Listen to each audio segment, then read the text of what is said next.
Irrumpiendo nutricionalmente hacia una mejor salud.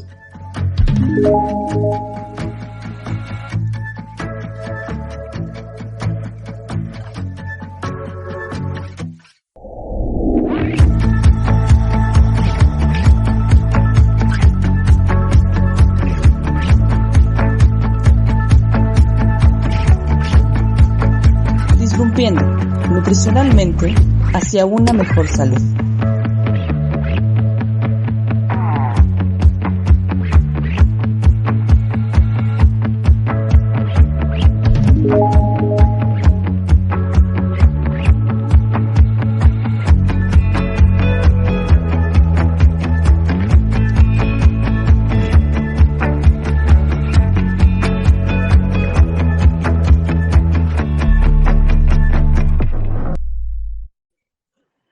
Hola, buenas noches a todos, bienvenidos a la NutriCharla. Este es el 7º episodio de la 6ª temporada.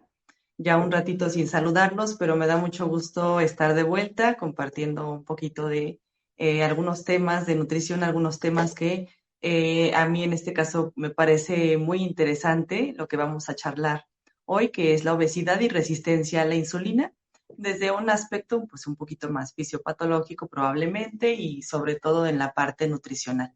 Al final es un tema que tiene mucha implicación a nivel de todos los aspectos en las áreas de la salud, no solamente, bueno, a nivel médico, sino a nivel nutricional, a nivel psicológico, a nivel hormonal y, bueno, demás condiciones multifactoriales que se ven implicadas con respecto a la obesidad. Y justamente, pues sí es una condición multifactorial. No hay un solo aspecto que determine la aparición de la obesidad per se. Entonces, es por eso que es tan compleja de tratar y es tan compleja también pues de conocer, y cada vez se descubren más aspectos relacionados a cómo es que el tejido adiposo tiene tanta relación con los aspectos metabólicos del paciente. Y bueno, justamente este tema del día de hoy quiero enfocarlo un poco más a esta cuestión metabólica, a cómo es que de ahí puede desencadenarse el síndrome metabólico, un tema también que ya hemos estado platicando a lo largo de diferentes charlas en este podcast, pero que bueno, nunca está de más retomarlo y más que nada con estos aspectos fisiopatológicos que son la parte de la obesidad central como tal y la resistencia a la insulina. Y bueno, pues entrando un poquito más en materia, vamos a partir esencialmente de la obesidad y de ahí vamos desencadenando pues algunos factores que van surgiendo a raíz de este padecimiento. Y efectivamente en la obesidad, como bien comentábamos al principio, pues no hay un factor en esencia que desencadene este proceso, pero sí hay que entender que el tejido adiposo tiene diferentes sustancias que produce como tal, sobre todo cuando está inflamado y cuando tiene un aumento de sus células y un crecimiento de sus células en sí. Entonces, justamente cuando una persona mantiene un balance energético positivo a lo largo del tiempo y que efectivamente no está realizando un gasto adicional como lo es la actividad física, o que al final dentro de sus mismas actividades diarias tenga una demanda mayor a lo que ingresa a nivel de comida, pues bueno, en efecto, ese es uno de los principales factores para desencadenar la obesidad. Justamente de ahí que las dietas hiperenergéticas de alta densidad a nivel calórica y con una carga insuficiente a nivel de nutrientes, pues bueno, va a traer todos estos efectos a largo plazo. Y en este sentido, pues el tejido adiposo empieza a sufrir cambios, especialmente porque empieza a haber de inicio una hipertrofia de las células, que en este caso es el adipocito.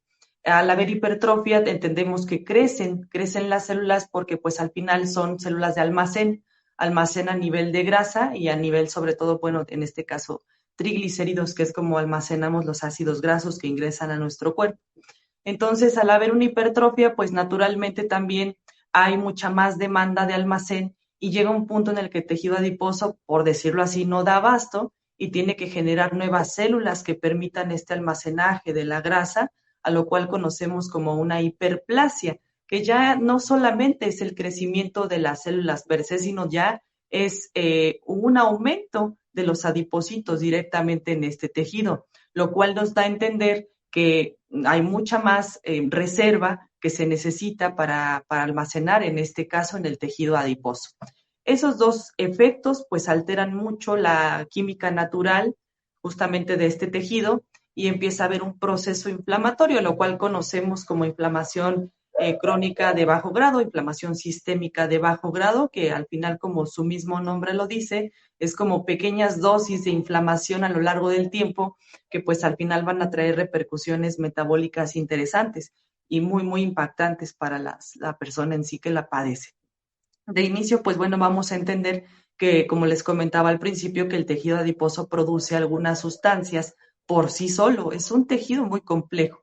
Estas sustancias se llaman adipoquinas porque, bueno, provienen del tejido adiposo, pero en realidad son de esta familia procedente de las citoquinas proinflamatorias que vemos en cualquier proceso inflamatorio como tal. Pero bueno, en este caso, las adipoquinas producidas por el tejido adiposo van a empezar a causar problemas. Vamos a tener, por mencionar algunos ejemplos dentro de estas sustancias o de estas, justamente de estas sustancias, vamos a encontrar el factor de necrosis tumoral alfa, algunas interleucinas como la interleucina 1, interleucina 6, podemos encontrar el aumento también de la leptina, que en sí esta hormona la vamos a ver, la podemos charlar incluso por sí sola, porque hay mucho de dónde tomar para este tema. Pero bueno, parte de esto también se va a producir ante la inflamación sistémica que se está dando, a partir del crecimiento como tal del tejido adiposo. Pero parte importante de todo esto, y para justamente entrar en materia con respecto a la relación que tiene con la resistencia a la insulina, pues bueno, es que hay que entender también que parte de este proceso inflamatorio va a afectar algunas otras sustancias que son de beneficio a nivel, sobre todo antiinflamatorio o a nivel de los procesos metabólicos, como lo es la adiponectina. La adiponectina es una sustancia también producida por el tejido adiposo, pero que ciertamente se ve afectada con el aumento de la grasa corporal. Vamos a ponerlo de esta manera. La adiponectina es inversamente proporcional a la cantidad de porcentaje de grasa superior a la normalidad. En tanto, si un paciente tiene un porcentaje de grasa elevado, naturalmente la adiponectina va a ser inferior. Y esto tiene mucha repercusión, sobre todo a nivel de la utilización de la glucosa en sangre, porque la adiponectina tiene que ver sobre todo con esta parte de la sensibilidad a la utilización de la glucosa, sobre todo por la cuestión de la insulina, y sensibilizar justamente a los tejidos a que se utilice correctamente la glucosa. Adicionalmente, pues tiene impacto también directo con las células beta pancreáticas. Entonces, estamos ya viendo cuáles son algunas de las funciones. Tiende a, sobre todo, inhibir la gluconeogénesis o algunas partes que no están bienvenidas cuando hay un exceso de glucosa en sangre, como la gluconeogénesis, que al final, pues la intención con este proceso, esta ruta metabólica es generar todavía más glucosa. Entonces, la adiponectina tiene un cierto freno con respecto a esa ruta. Al final tiene mucho impacto, sobre todo en esta parte que les comentaba, que es la utilización de la glucosa, sensibilización de la insulina, pues directamente a los tejidos. Entonces, si ya reconocemos esta parte que con el tejido adiposo aumentado, pues naturalmente la adiponectina va a disminuir. ¿Y qué es lo que va a suceder? Todo lo contrario. Va a haber mucha menos sensibilidad a la insulina y por tanto, pues mucha menos productividad a nivel de la absorción de la glucosa.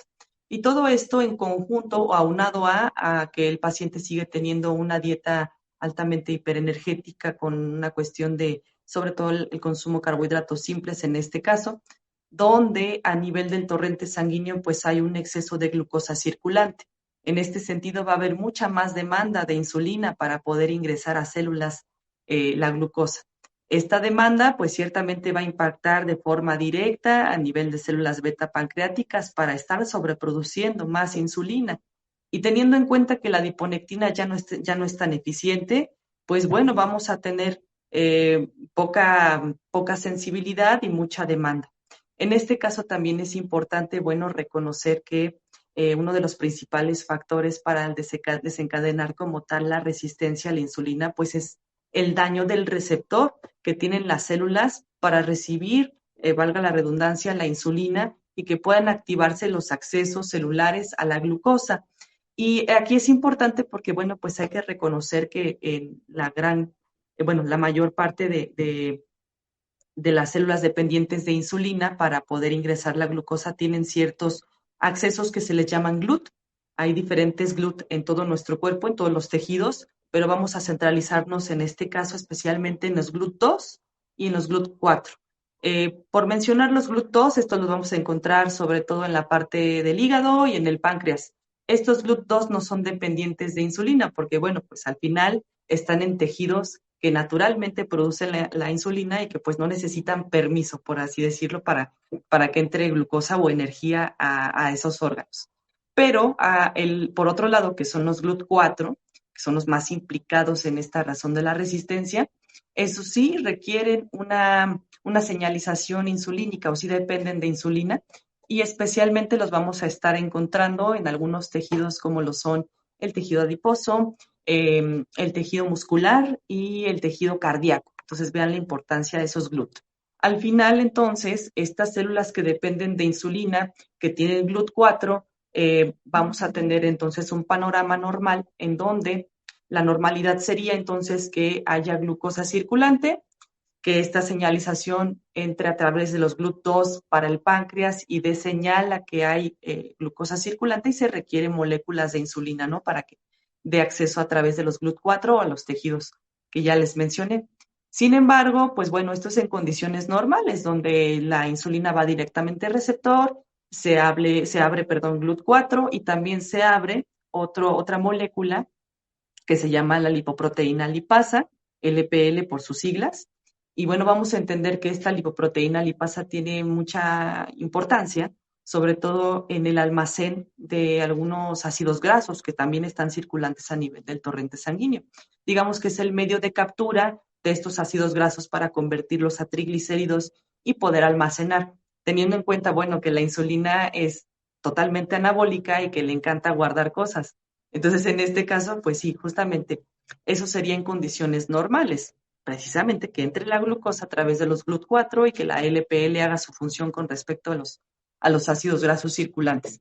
Sin embargo, bueno, ante las condiciones que ya tenemos planteadas al principio, que es esta baja de la adiponectina, que está ciertamente volviendo menos sensible a los tejidos, a la acción de la misma, de la hormona, y adicionalmente, pues esta demanda excesiva con la glucosa circulante en sangre, que al final hace mucha más presión, pues, por así decirlo, a las células beta pancreáticas para que produzcan aún más insulina, pues bueno, va a estar impactando directamente en el receptor y se va a estar saturando de alguna manera hasta que llega un punto en el que ciertamente deja de funcionar o deja de reconocer la insulina.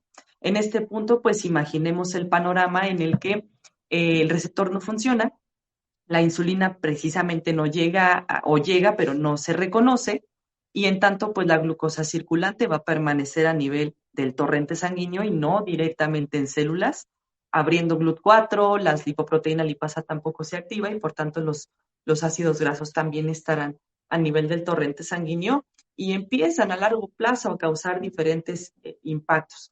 Y bueno, eso es como a grandes rasgos, pues mencionar un poquito de lo que respecta a la obesidad y en relación a la resistencia a la insulina.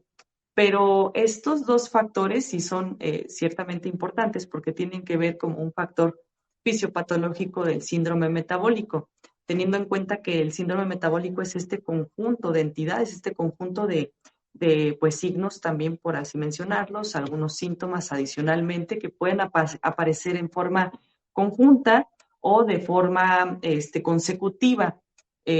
Aquí vamos a tener como base la obesidad central, que al final este es un dato que bien podemos detectar de forma simple a nivel de consulta, por ejemplo, con el perímetro de cintura, que es el dato esencial para detectar la obesidad central. Y justamente pues de ahí vamos a revisar si tiene algunos otros factores por añadidura que tengan que ver con el síndrome metabólico.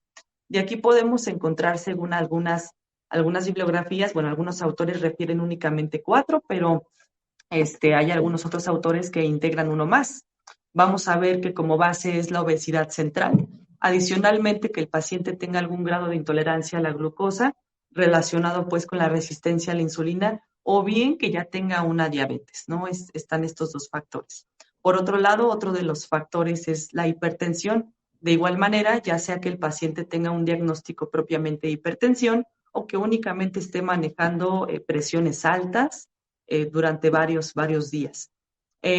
Por otro lado, bueno, tenemos un siguiente factor que es esta parte de dislipidemias, donde va a haber hipertrigliceridemia, hipercolesterolemia, pero dentro de este perfil de lípidos vamos a desglosar cómo es que se encuentran las lipoproteínas, especialmente las HDL y las LDL, teniendo en cuenta que vamos a tener justamente este factor antagónico donde las HDL van a estar por debajo y las LDL pues van a estar superiores, ¿no? Entonces ahí vamos a detectar. Y finalmente, el quinto factor, pues es este estado protrombótico y el estado proinflamatorio a nivel de venas y arterias, que por supuesto tiene que ver con todo el impacto metabólico que está trayendo directamente la obesidad central con respecto a la resistencia a la insulina y el resto de los factores añadidos que puede ser la dislipidemia y pues por consiguiente la hipertensión. Entonces, esto del factor aterogénico y la parte protrombótica, pues también tiene mucho impacto, que tiene que ver también con la disfunción endotelial, sobre todo relacionada pues como una complicación crónica de la diabetes, pero en realidad no está peleada aún si no se presenta diabetes como tal. Y según algunas guías, bueno, en este caso la Federación Internacional de Diabetes y la Asociación Latinoamericana de Diabetes, pues nos dicen que como base, obesidad para diagnóstico, obesidad central y dos factores más mínimo, ya se puede considerar un síndrome metabólico. Es decir, 3 de 5 es suficiente, pero teniendo de esos 3 como condicionante la obesidad central. Como les comentaba, pues pueden aparecer de forma al mismo tiempo o de forma escalonada, consecutiva, también puede ser de esta manera. Así que, bueno, si nosotros detectamos a un paciente con obesidad central, inmediatamente pues hay que empezar a tratarlo de parte nutricional para que no progrese o que no aparezcan muchos más factores relacionados con el síndrome metabólico. La idea justamente es tratar de frenarlo cuando no se tiene todavía una cronicidad de alguno de los factores, llámese una diabetes, una hipertensión, si aún es solamente una intolerancia a la glucosa o una resistencia a la insulina o presiones que están descontroladas y adicionalmente los demás factores, pues bueno, podemos frenar en cierto modo el avance o la acumulación de estos datos del síndrome metabólico y sobre todo la intención de frenar el síndrome metabólico es que está estrechamente relacionado con el desarrollo justamente de una diabetes y complicaciones cardiovasculares. En tanto, pues vemos aquí que la mayor parte de las enfermedades no transmisibles relacionadas con obesidad, tiene que ver, por ejemplo, la diabetes, de las principales complicaciones son las cardiovasculares. Alrededor, más del 80% de los pacientes que presentan DM2, pues bueno, van a tener en sí un riesgo cardiovascular importante si no hay un control esencialmente, ¿no? No es que todos los pacientes lo tengan, pero si no hay un control base, pues efectivamente sí hay más probabilidades de desarrollar alguna situación como de relacionada a nivel cardiovascular. Y esto sobre todo tiene que ver, como les comentaba, con esta cuestión de que al final el hecho de que la glucosa y los ácidos grasos estén circulantes y no donde deberían de estar, que es a nivel celular o almacenados en dado caso, o como fuente de energía, si bien están a nivel del endotelio, de la parte de las venas, de las arterias en este caso, pues van a empezar a generar un aspecto lesivo para justamente este endotelio. La glucotoxicidad y demás radicales libres que se presentan con esta saturación a nivel sanguíneo, pues van a traer consigo un desenlace que no es tan favorable a nivel del aspecto cardiovascular. Mencionando a grandes rasgos un poquito de la disfunción endotelial y de este daño oxidativo que se presenta con la glucotoxicidad, pues bueno, vamos a tener entonces que el óxido nítrico, que es un vasodilatador natural de nuestro cuerpo que permite entonces que arterias se dilaten, que tengan esta función de vasoconstricción y vasodilatación, cuando es debido. Con el daño oxidativo, el óxido nítrico empieza a mermar, empieza a ser menor y por tanto, si hay menor óxido nítrico circulante o menor óxido nítrico producido para estas funciones que comentamos, ya no va a haber esta función de vasodilatación de las arterias. Por tanto, si no hay vasodilatación, estará el efecto contrario, que es la vasoconstricción. Entonces, recurrentemente los vasos sanguíneos pues, van a estar con más contracción, mucho más rígidos, y esto va a generar alteraciones precisamente ya a nivel de la presión arterial. Pues al final el calibre de los vasos sanguíneos disminuye y la sangre tiene que pasar con mucho más bombeo y mucha más presión.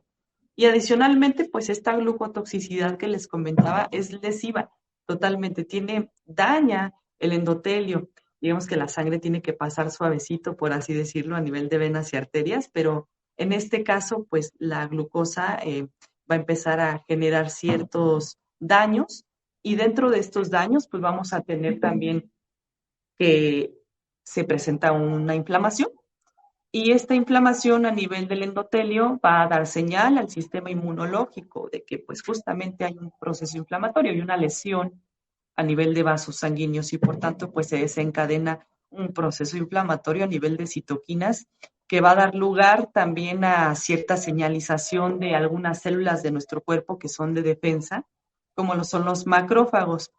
Y al final estos macrófagos cumplen su función, que es detectar estas células que al final tienen que fagocitar o que tienen que retirar de algún punto, pero bueno, en el caso de las lesiones a nivel del endotelio, lo que sucede es que todos estos ácidos grasos que andan circulantes, las lipoproteínas, sobre todo las de baja densidad, que son las LDL, algunos remanentes como las VLDL, las IDL, que son de baja densidad, por supuesto, pues van a empezar a agregarse donde están esas lesiones que causó la glucosa circulante, obviamente con hiperglucemias persistentes, van a empezar a agregarse, y eso va a permitir entonces esta señalización inflamatoria donde los macrófagos se reclutan y llegan al punto donde se detecta cierta lesión y empiezan a fagocitar esas células o esos ácidos grasos que se están agregando.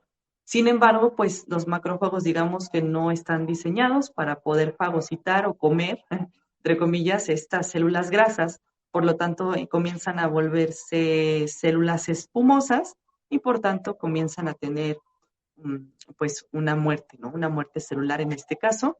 Y al final todo esto trae consigo que tanto mismos macrófagos, a la parte de las VLDL, LDL y demás lipoproteínas y algunos otros factores propios del torrente sanguíneo empiecen a atravesar o empiecen a ingresar a esta parte de las capas de los vasos sanguíneos, formando pues la placa de ateroma. Y al final es importante entender este estado protrombótico, como comentábamos en el síndrome metabólico, porque al final el hecho de que haya una lesión también recluta algunos factores de coagulación, como lo son la protrombina y algunos otros como fibrinógeno y demás plaquetas que llegan a la zona para intentar, bueno, resanar, por mencionar alguna situación así, esta lesión que se encuentra a nivel endotelial. Y efectivamente comienzan a formar un trombo, comienzan a formar este estado protrombótico que en algún momento va a causar problemas si seguimos teniendo pues esta acumulación de placa de ateroma a nivel de vasos sanguíneos. Y bueno, pues al final observemos todo este panorama, ¿no? De cómo se desencadena a partir de la obesidad diferentes alteraciones metabólicas. Y al final la insulina tiene una implicación importantísima aquí, tiene mucho, mucho que ver con todo este desarrollo.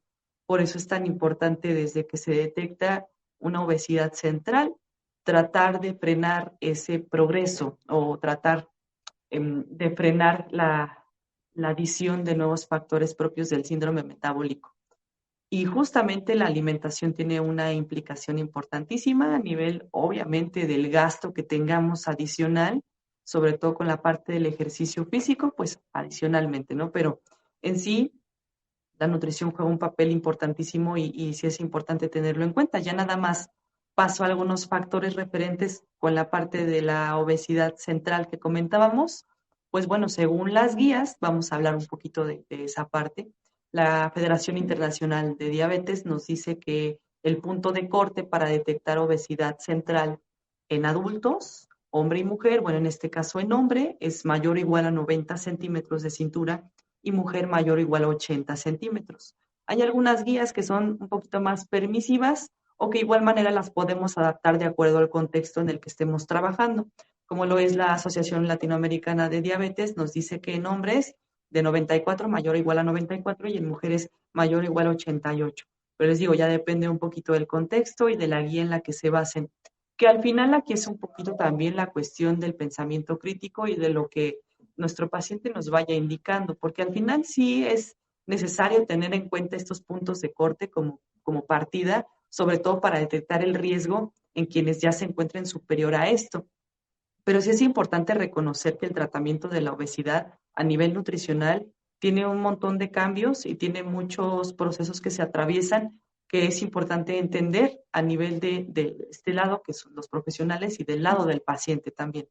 Entonces, poniendo un ejemplo, si un paciente hombre tuviera un perímetro de cintura de 110 centímetros, entendemos que ya tiene una obesidad central, por lo que nos dictan las guías, ¿no?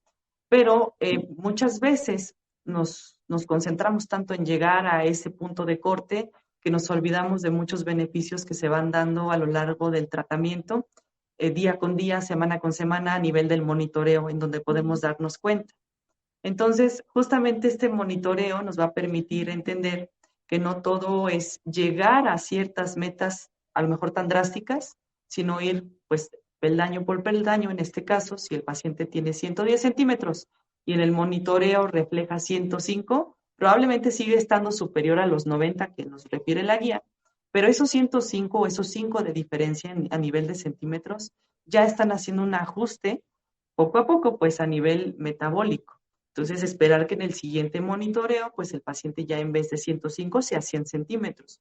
Y efectivamente sigue siendo superior a 90, pero ya no tiene el mismo impacto que cuando tenía 110 centímetros y el paciente inmediatamente va a empezar a notar muchísimas mejorías.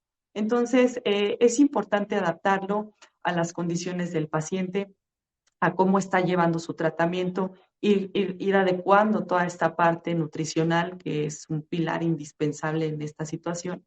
Y de verdad que tiene un impacto importantísimo. A mí no me deja de sorprender la nutrición cada día. Entonces, si podemos hacer todo este tipo de ajustes a nivel de la alimentación, pues qué mejor, ¿no? Entonces, justamente eso es lo que quiero compartirles, dejar este mensaje de que como profesionales de esta área tenemos mucho que hacer y tenemos que seguir trabajando, pues a nivel multidisciplinario, sobre todo, eso es un trabajo importantísimo. El trabajo del médico, el trabajo del nutriólogo, un aspecto psicológico de ser posible y demás aspectos que son pues multidisciplinarios, pues dan el éxito totalmente a lo que queremos a nivel de nuestro paciente. Pero sí, en realidad, pues nada lo dicta como tal un libro, sí es importante tener este acercamiento con las personas que tratamos para poder entender muchas situaciones que tienen que ver sobre todo con decisiones, ¿no?, que tomamos ya en el momento y que le pueden beneficiar al paciente, que al final ese es el objetivo, el beneficio del paciente y que sea una alimentación sostenible, llevadera, que se genere justamente un equilibrio y para eso, bueno, la educación nutricional. Entonces, bien, pues espero que les haya gustado esta charla. Me gustaría que compartieran algunos comentarios por aquí. Creo que hay uno, no me había dado cuenta, hay un comentario. Okay, sí. Gracias por los comentarios. Entonces, sería bueno que de igual manera dejaran si tienen algo que aportar. Es un tema muy complejo que a lo mejor en una charla pues nos pudiéramos extender mucho más rato, ¿no?, platicando aquí entre todos. Pero bueno, asentando algunas partes importantes del tema, me dio mucho gusto saludarlos. Nos vemos nuevamente pronto por aquí. Muchas gracias y que tengan excelente noche. Nos vemos el siguiente martes con una charla más. Buenas noches.